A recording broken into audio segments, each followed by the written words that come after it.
ang GMA Regional TV, One Mindanao.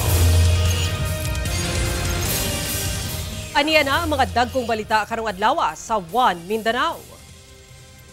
Kapin 400,000 pesos nga alahas ug mga relo nga kinawat na recover sa kapulisan human nadakpan ang sospek sa General Santos City. Pagpangawat sa sospek nakuhaan sa CCTV. 21 anyos nga lalaki nga nagpost og video sa social media samtang nagagamit og illegal nga droga arestado sa bypass operation sa Cagayan de Oro City. Gun ban, hugot nga gipatuman sa BARM atol sa pagsugod sa election period alang sa 2025 BARM parliamentary elections. 16 ka contingent sa Indak-Indak sa Kadayawan 2025 andam na sa ilang performance karong Domingo. Hiyas sa Bangsa Maranao nga si City Norhana Sangkaan, gikoronahang Hiyas sa Kadayawan 2025. Kini ang GMA Regional TV, One Mindanao. Mayong hapon Mindanao, ako si Sara Hilomen Velasco. Kapin 600 ka mga individual o sobra gatos ka magbanay ang gipahiklin human nga maapektuhan sa kalit nga pagbaha nga nasinati sa Barangay Ipunan sa Cagayan de Oro City. Mga apektadong residente nakauli na apan ihay pa sa paglimpyo sa ilang mga balay. Aning report. Adlaw Miyerkules, pasado las 10 sa gabi, nakurat ang mga residente sa Sitio Bulao, Barangay Ipunan, Cagayan de Oro City. Human kalit silang gipahikling sa ilang mga panimalay. Kinigumikan sa kalit nga pagsaka sa tubig baha sa ilang lugar. Human nga milapaw ang level sa tubig sa Ipunan River nga milunop sa kabalayan sa lugar. Busa, ginayong gidala ang mga apektadong residente sa evacuation center sa barangay. Sumala sa Barangay Council sa Ipunan, miabot sa 618 ka mga individual o sobra 100 ka magbanay ang apektado sa mong pagbaha. Hinoon, walay natalang danyo sa kabalayan. Sanglit dili kusog ang pagbulog sa tubig ug igo lang milapaw ang suba. Swerte sab, sanglit walay nasamdan, namatay o nawala sa mong hitabo. Pagka-notify namo nga dito sa taas gidapit, dito man gyud siya nga ato ang pinaka-importante kay dinhi sa Ipunan bahalag nagulan basta kay dili magulan dito sa taas kay kung nagulan ang taas obviously ang tubig paingon man dinhi kay kaning atong Barangay Ipunan humaning gitawag nga isa sa mga catch basin. Hinoon, buntag adlong Huwebes, hinahinay na sab nakauli ang mga nabahaan sa ilang tagsa-tagsa ka mga panimalay. Human mihupa na ang pagbaha. Usa sa among naabtan ang pamilyang Kugdan nga nang limpyo sa mga lapok nga nabilin sa palibot sa ilang mga panimalay. Mato ni Nanay Elvira nga karon tuiga pa lang, tulog kahigayon na silang nakasinati og pagbaha. Ang ako lang yung ikuan gyud nga unta ila lang tarungon ang dike nga kuan na gyud na process na nila pag insakto. Parang dili na malikayan na ang pagbaha. Sa kabahin sab sa Barangay Council, nagpadayon sab kuno ang ilang pag-follow up sa flood control projects sa ilang barangay. Continuous pa man, wala pa gid totally gid na human mao ang proyekto. Maong karon musulod pa gid ang tubig. Pero dili pa sa una nga pagdako sa tubig diha na agyod. Karon napay pagdili gamay sa time kay medyo man ang uban nga mga area nabutangan naman og flood control. Kauban si Jaybert Pairat, Cyril Chavez. One Mindanao. Atong sayron ang dugang pang mga balita sa Mindanao. Makabanato si Cyril Chavez live sa Cagayan de Oro City. Cyril. Salamat Sara. Kapin 400,000 pesos nga kantidad sa alahas ug mga relo nga kinawat ang na-recover. Human nadakpan sa kapulisan ang sospek sa General Santos City. Pagpangawat sa sospek, nakuhaan pa sa CCTV. Lakip na ang pagkatkat ni Ine sa balay sa biktima. Ang detalye sa report ni Efren Mamak. Mga bulawang alahas ug mga relo. Kini ang sulod sa usa ka sling bag nga na-recover sa kapulisan human madakpan ang lalaking gingong kawatan atol sa operasyon niini sa Barangay North General Santos City adlong Huwebes. Mukantidad kini sa 435,000 pesos. Matud sa kapulisan, ang maong 25 anyos nga sospek misulod kuno sa usa ka panimalay sa usa ka negosyante sa Barangay Fatima kadlawon sa susamang adlaw. Apan sa diyang nasakpan sa tag-iya kalit kining misibat, giangkon sa sospek ang pagpangawat ug nabuhat daw niya kini alang sa manghud nga adunay sakit. Sa pagpangawat, para nimo tinuyuan to nimo.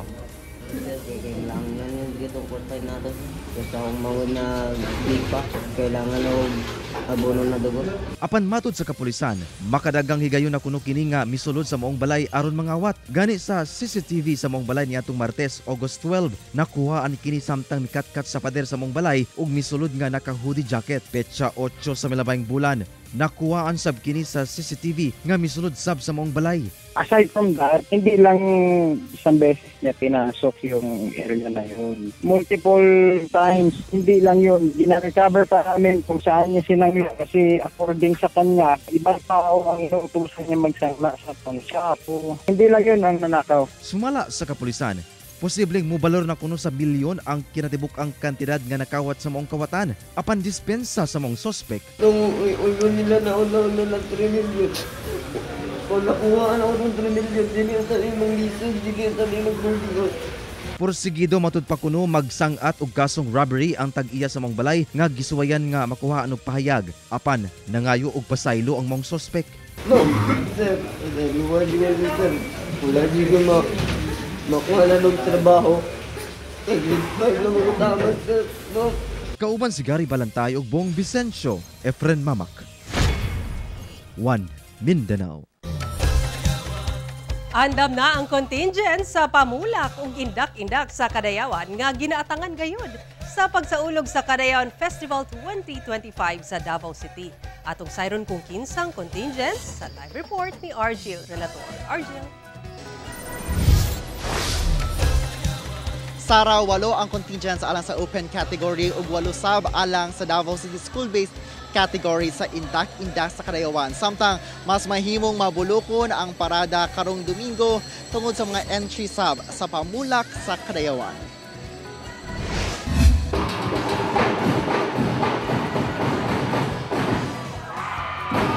Kini ang pasilip sa gilaumang hugyaw nga performances sa mga contingent sa indak-indak sa Kadayawan atol sa ilang blocking sa stage alang sa showdown sa San Pedro Square. Usa sa contingent ang Santa Ana National High School Performing Arts Guild.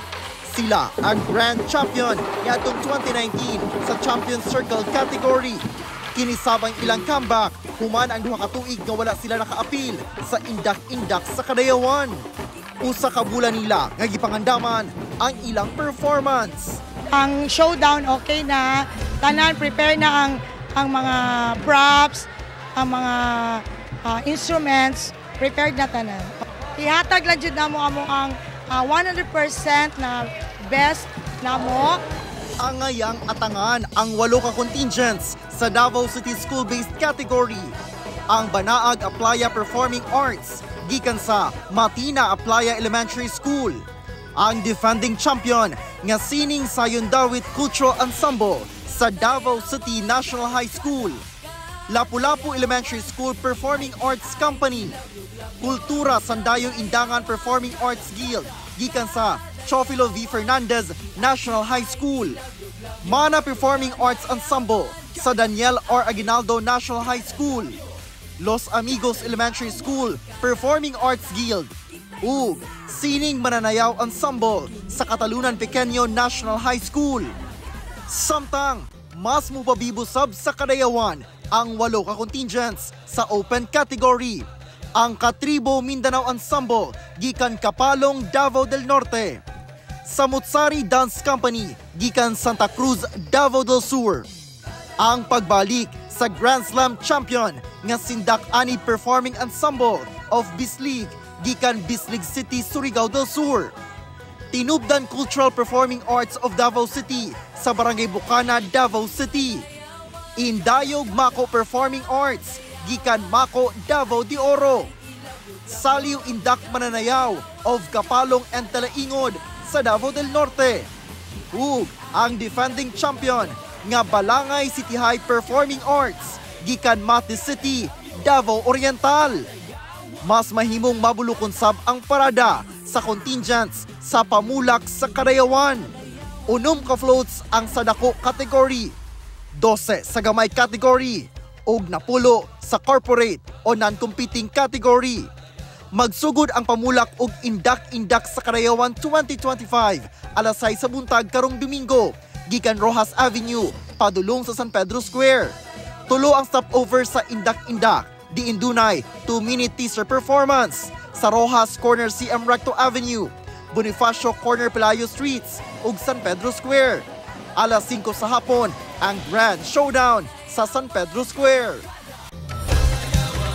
Sara, karong unang adlaw sa Grand Karayawan Weekend, gipahigayon ang tunog o sayaw Karayawan unyang gabi 7 PM sa Rizal Park. Samtang kaganina gisugdan alauna ang kining kulintangan og agong competition diin kalahok no ang 11 ethno-linguistic tribes sa Davao City. Busa unyang gabi atangan nato ang tunog og sayaw Karayawan. Samtang agig pakigduyog sa iyong kapusong istasyon sa Karayawan Festival 2025 hatod sa GMA Regional TV ang Karayawan Festival. The GMA Regional TV 1 Mindanao special live coverage karong Domingo sugod alas 9 sa buntag via live stream na makita ka na sa social media pages sa GMA Regional TV at GMA Regional TV ug sa www.gmaregionaltv.com. Karong Domingo ka na mga kapuso alas 9 sa buntag alang sa pamulak ug indak-indak sa Karayawan.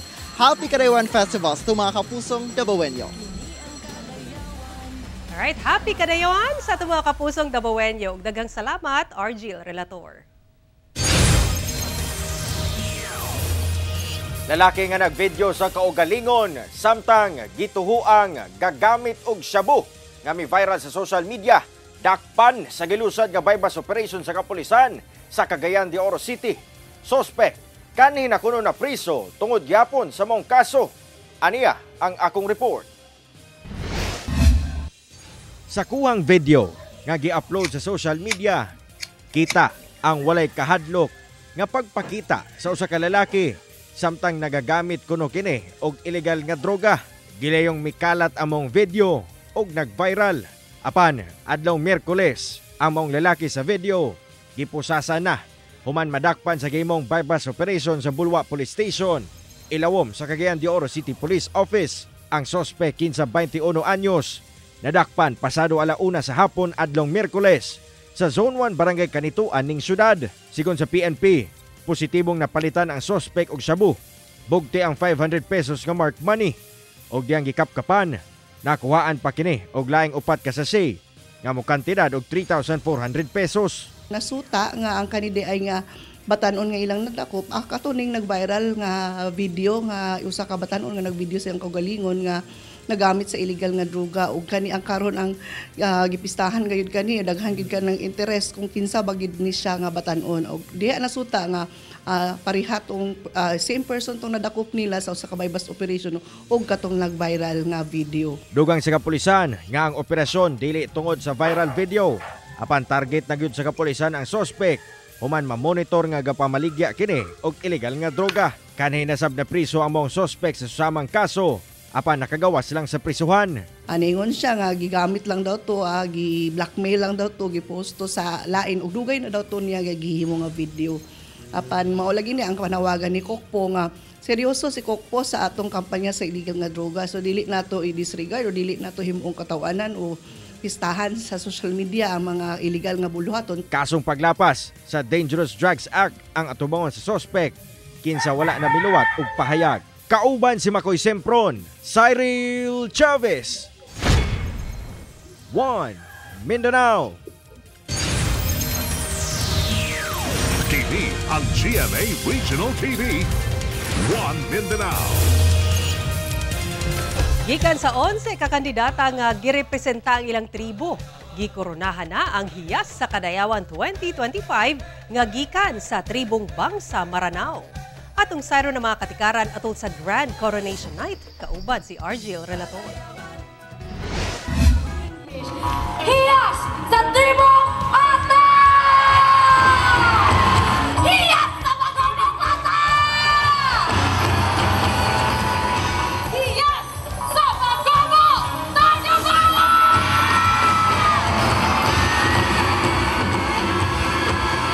Hiyas sa Magigsala!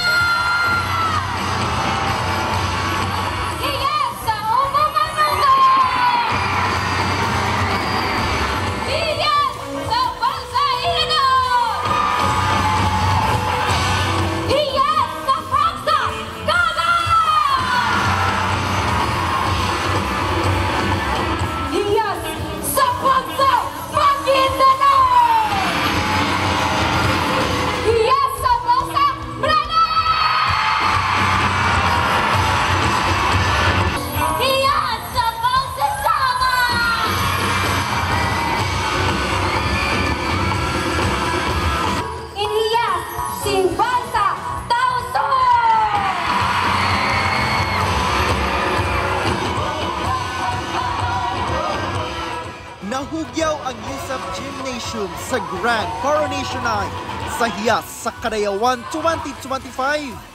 All-out support ang mga katribo o higala sa matag kandidata sa 11 ka-ethno-linguistic tribes sa Davao City.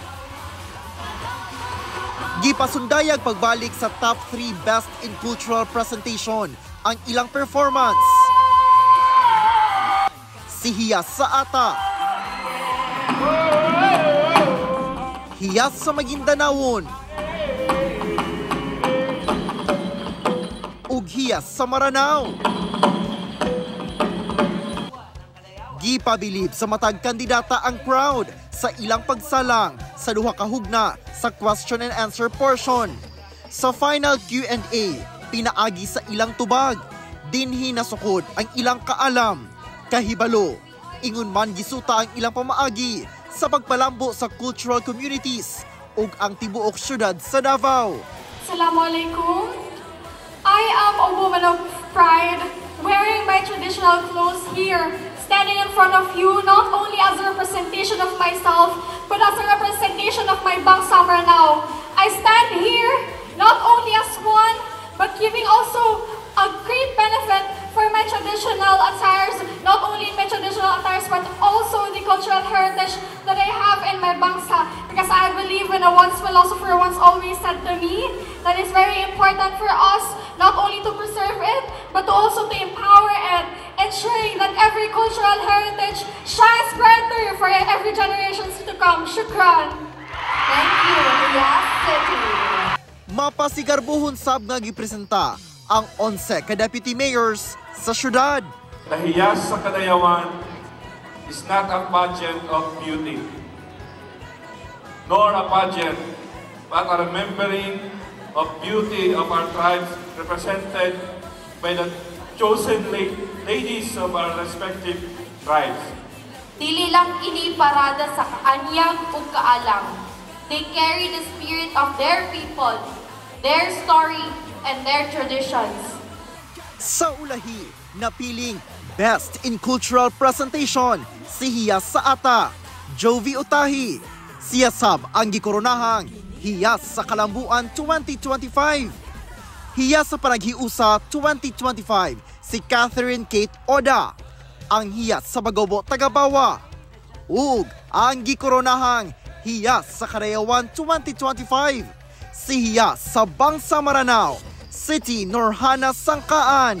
Take your first walk as Hiyas sa Kadayawan 2025. My advocacy is sining ng kagalingan, integrating Maranao cultural arts through art therapy. So this is a highlight the healing power of art as well as also giving privilege to our cultural heritage. Kauban si Melchor Awing sa kamera. Ako si Orgil Relator.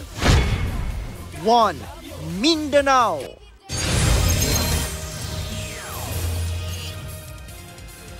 Nagsugod na ang election period alang sa 11 parliamentary elections sa BARM. Election gun ban, hugot nga gipatuman sa otoridad. Ang detalye sa report ni Efren Mamak.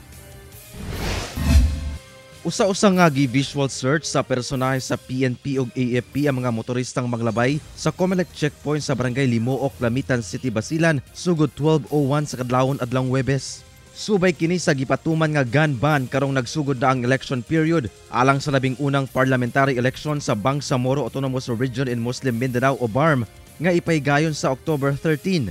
Busa hugot ang pag-inspeksyon sa Comelec checkpoint sa mga lugar ubos sa BARM sama sa Cotabato City. Ingon man sa mga lungsod sa Buluan, Parang, Pagalungan ug Pandag sa Maguindanao del Sur. Hugot sab ang inspeksyon sa Comelec checkpoint sa Marawi City sa Lanao del Sur. Matud sa Comelec BARM, ginadili gayud ang pagdala og armas bisan pa dunay permit to carry ang usa ka individual.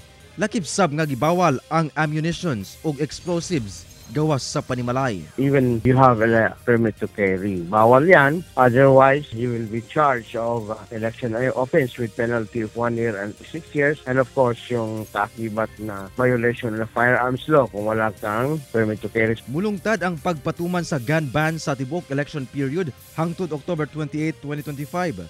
Samtang andam na ang COMELEC sa pagpaygayon sa BARM parliamentary elections. Ana sa 10,000 ka mga magtutudlo ang magsilbi isip electoral board sa kapina 3,000 voting center sa BARM. Kung ugaling dunay mo back out nga mga magtutudlo, doon na sa special electoral board ang giandam. Andam na sab ang seguridad alang sa eleksyon. We will tap around 800 either from the Philippine National Police or the Philippine Coast Guard because the Coast Guard likewise manifested their readiness to provide the members of the electoral board. Ana sa 73 seats ang punon alang sa BARM parliamentary elections. 40 seats niini alang sa regional political parliamentary parties. 25 seats alang sa district representatives ug 8 seats alang sa sectoral organizations. Kauban si Gary Balantay ug Bong Vicencio, Efren Mamak. 1 Mindanao. Dunay musaka ug moubos sa presyo sa mga produktong petrolyo nga ipatuman sunod semana. Base sa 4-day trading monitoring sa Department of Energy Oil Industry Management Bureau kon DOE-OIMB nga managlahi ang paglihok sa presyo sa mga produktong petrolyo sunod semana. Sumala sa DOE, musaka og 50 centavos matag litro ang gasolina, samtang muubos ang presyo sa diesel og 70 centavos matag litro ug piso alang sa kerosene. Sumala sa DOE nga ang pagsaka sa presyo sa gasolina epekto sa paglihok sa international oil market, samtang ang pag-ubos sa presyo sa diesel ug kerosene epekto sa daghang supply sa OPEC. Pasintabi mga kapuso, sanglit sensitibo ang musunod nga balita. Usa ka bag-ong himugso nga baby boy ang napalgang patay ug naglutaw-lutaw sa creek sa barangay Kanituan sa Cagayan de Oro City human nga giingong gilabay sa lugar. Ani report. Wala na'y kinabuhi ug naglutaw na sa tubig sa creek. Ingon ani na lamang naabtan sa mga residente sa Zone 5 Philchay Village Relocation Barangay Kanituan, Cagayan de Oro City ang usa ka gituhuang bag-ong himugso nga baby boy. Sayo sa buntag adlong Miyerkules, gikakurat kini sa mga residente sa lugar. Sanglit sayo sa buntag, mao kini ang misugat kanila ang patayng lawas sa bata nga naglutaw sa creek. Gani wala pa sila nagtuo sa sugod nga usa kini ka bata. Wala kay ingon namong silingan diri mga alas 2 sa kadlawon nay nag-usig nga iro. Then mo din to pagkabuntag na dahil namo nabalaan. Mga alas 2 daw sa alas 3 sa kadlawon nagkuan na anak nangihi ba. Bakod siya dayon pagpangini gato siya og kuan. Sulod kay tuwa man ito among kusina. Nag-inom siya tubig. Pag inom niya tubig tingala siya na ay bata nga gahilak. So nahadlok siya gibalik siya katulog. Ang barangay council sa lugar giliyong gipaimbestigahan sa ilang barangay health workers ang mga nagbuntis sulod sa barangay. Migawas nga adunay 2 ka buro sa lugar og mga nakay pa. Apan pulo sila wala pa kaanak. Busa mas gipalawman pa niini ang investigasyon sa kaso. Hinaotunta nga ang kalag sa bata sa anghel nga gakson sa atong Ginoo o mapasaylo po unta siguro po danginan kung wata kabalo unsa gud ang wata kasayuran unsa gud ang maong tumong. Ang WCPD sa Bulwa Police Station gitutukan karon ang maong kaso. Nasuta nga naa daw mga grupo sa Batanon diha aging 13 to 16 years old nga mulaag diha nga area.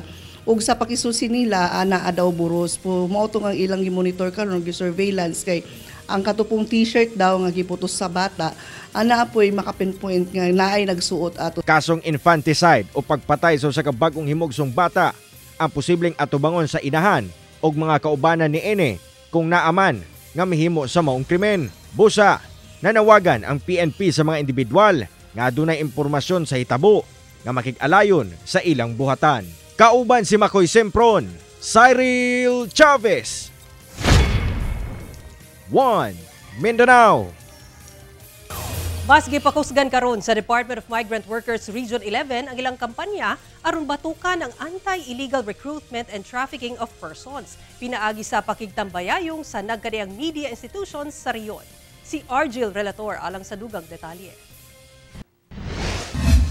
Sa mga nagunang airport sa nasud, lakip ang Davao International Airport nga agianan sa mga illegal recruiter sa ilang mga biktima pagawas sa nasud aron manarbaho abroad.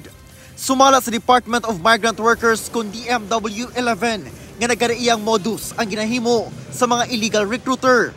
Gani, gina-escort pa nila ang mga biktima aron makasulod sa airport. Daghan kunong maengganyo tungod sa nagkaraiyang modus. Pahimangno sa DMW nga kung too good to be true na ang pasalig, likaya na kini aron dili mabiktima. To combat exploitation and ensure that every Filipino pursuing opportunities abroad does so thorough, safe, and legal means. Tungod hitak na ang illegal recruitment sa nasod ingon man sa Davao City. Gilusad sa DMW ang Anti-Illegal Recruitment and Trafficking in Persons Program. Sa maong kampanya, lakip sa nahisgutan ang managlahing klase sa scam nga mao'y kasagarang ginagamit sa illegal recruiters, ilabi na sa social media nga mao ang love scam. Lahat sila from Manila, pina-fly sila either sa Tawi-Tawi no or Palawan. And then, next is through backdoor exit scheme sila. Yung actual love scam kasi, ang nangyari is, tinuturo sila kung paano sila mag-akit na foreigner, no, para sa agency nila, para mag-invest no yung foreigner into cryptocurrency. Usasab sa timailhan, ang illegal recruiter nag-post online og hiring nga wala ginabuhat sa mga lehitimong recruiter. Ginapugusab niini ang mga biktima o kaha, padali-dalion og bayad aron dili kuno mahutdan og slots. Kini pipila lang sa timailhan nga usa kini ka modus sumala sa DMW og likaya na aron dili mabiktima. We also do pre-employment orientation seminar. No? Yung mga participants natin dyan, mga would-be applicants, possible applicants for overseas employment. Kasi sila madalas na target din ng illegal recruiters. Tungod niini, nakikalayon ang DMW-11 sa nagkaraiyang media institution sa Davao Region aron mas mapadali ang ilang kampanya aron batukan ang illegal recruiters o maprotektahan ang mga OFW. Kauban si Jojo Solarte sa kamera. Ako si Orgil Relator. One Mindanao.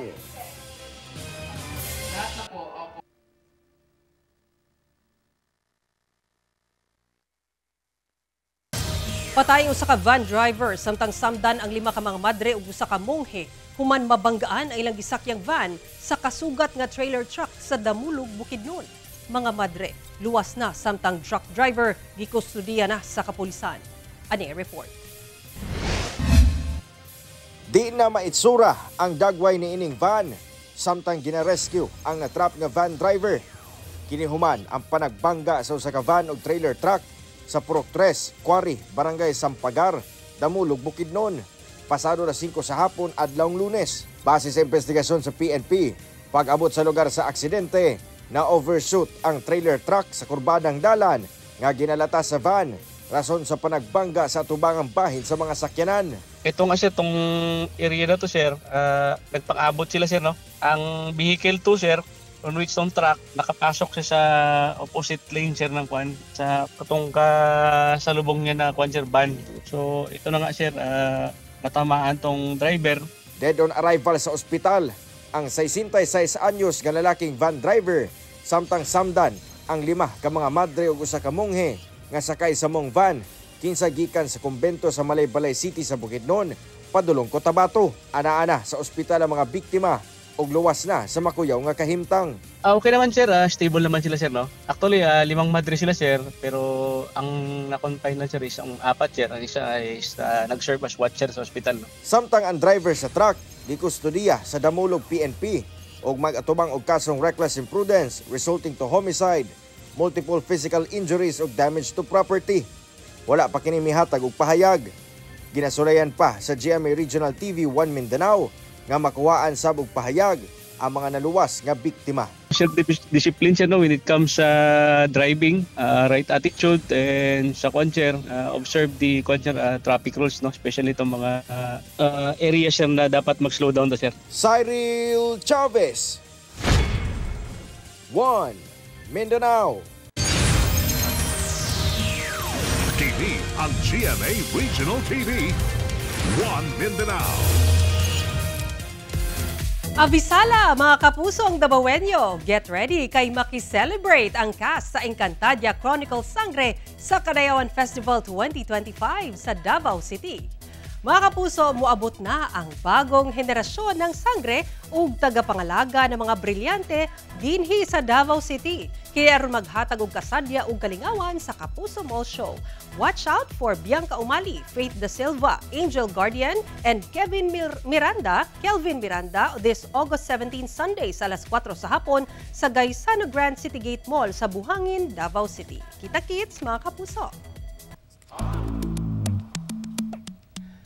Kapuso, mahiligon ba ka nga mag-video sa imong mga experience, sa imong mga pagsuroy sa isla sa Mindanao? O gusto ba ka nga ma-feature ka na sa TV o sa among social media pages? Well, this is your chance kay sa gilusad sa One Mindanao nga segment. Kamo ang inyong istorya ang bida o kamusab ang mag-report o kini ang My Mindanao. Mamahimo ninyong inarate ang inyong experience aron ang atong mga kapuso sab daw maka-experience sa inyong mga latest discovery sa food, travel o gubang trivia kalabot sa atong nindot nga isla sa Mindanao. Busa kapuso, share with us your videos nga nasa 1 minute ang length along with your narration. Pwede Bisaya, Tagalog o English. Ug sa last part sa video, ipaila-ila ang imong kaugalingon pinaagi ni ini nga format. Ako si imong pangalan and this is My Mindanao. Dungan kitang i-discover ang atong pinalanggang Mindanao, mga kapuso. Og mo kato ang mga ulihing balita sa Mindanao karong adlaw. Mamahimo ninyo kini makita pag-usab pinaagi sa pagbisita sa official website sa GMA Regional TV o bisita ang among official YouTube channel o i-click ang subscribe button para sa pinakaulahing balita. Daghang salamat sa atong mga kapuso sa Mindanao nga nagalantaw kanamo ug sa atong mga kapuso abroad. Padayon lang sa pagtutok sa mga lokal nga balitang matag-adlaw tungod sa GMA Regional TV Local News Matters. Kami ang GMA Regional TV 1 Mindanao, tibok pwersa para sa mas dakong misyon ug mas halapad nga pagserbisyo sa nasod. Happy weekend mga kapuso ug mag-amping kita kanunay!